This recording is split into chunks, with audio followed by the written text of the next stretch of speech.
Hai guys, kali ini kita ada di segmen baru yaitu Cermat, cerita malam Jumat.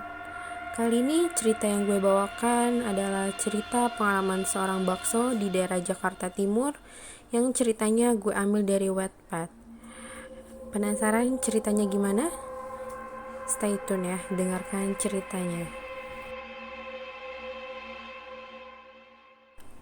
Peristiwa ini terjadi 5 tahun yang lalu, tepatnya di malam Jumat Kliwon. Saat itu, saya sedang berkeliling di sebuah perkampungan menjajakan bakso yang biasa saya jual. Tidak seperti biasanya, jalan di perkampungan tempat saya biasa menjajakan bakso terasa sangat sepi. Sampai jam 9 malam, baru 10 mangkok bakso yang saya jual.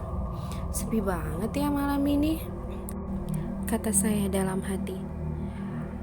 Mendorong gerobak, memukul kentongan untuk memberi tanda tukang bakso sedang berjualan.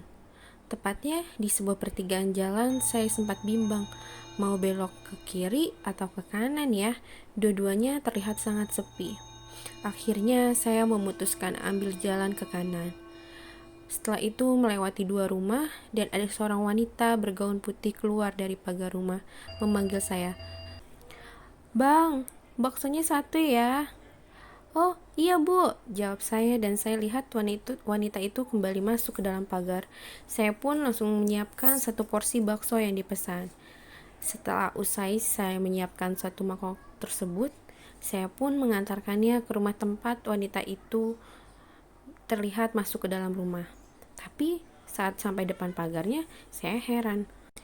Kok pintu pagarnya ditutup ya? Diselot lagi. Padahal ibu tadi perasaan tidak membuka dan menutup pintu pagar, kata saya dalam hati. Tapi saya menepis keheranan saya itu.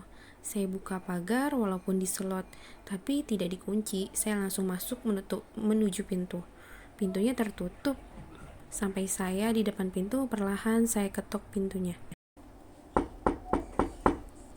"Permisi, Bu, ini baksonya ya bu," kata saya kepada wanita tadi yang saya yakini adalah penghuni rumah ini. Tapi tidak ada jawaban dari dalam rumah. Saya ketok lagi. "Permisi, Bu, baksonya bu." "Bu, baksonya udah jadi ya," kata saya agak keras. Akhirnya terdengar suara langkah kaki dari dalam rumah dan pintu pun dibuka. Yang membuka adalah seorang wanita muda dan bertanya, "Ada apa mas?" "Ini mbak, tadi ada ibu-ibu di rumah ini pesan bakso sama saya," jawab saya kepada wanita muda itu. "Ibu-ibu? Di rumah ini tidak ada ibu-ibu mas. Saya di sini cuma tinggal bertiga dengan suami dan anak saya mas," kata wanita muda itu. "Ya, tadi sih masuk ke sini mbak," kata saya. Tiba-tiba seorang lelaki muda yang tentunya suami wanita muda ini keluar dari dalam rumah dan bertanya, "Ada apa sih? Malam-malam kok ribut?" "Ini abang tukang bakso ini mengantarkan bakso. Katanya ada ibu-ibu di rumah ini pesan bakso. Padahal kan kita di rumah ini cuma bertiga," jawab wanita muda itu. "Gitu aja kok ribut. Ya udah sini baksonya biar saya yang makan. Tapi bikinkan 1 lagi ya buat istri saya," kata lelaki muda itu. Saya pun bergegas menyerahkan semangkok bakso kepadanya dan bergegas menyiapkan semangkok bakso lagi. Setelah selesai menyiapkan, saya antar bakso ke rumah tersebut. "Ini mbak baksonya," kata saya sambil menyerahkan mangkok bakso kepada wanita muda itu.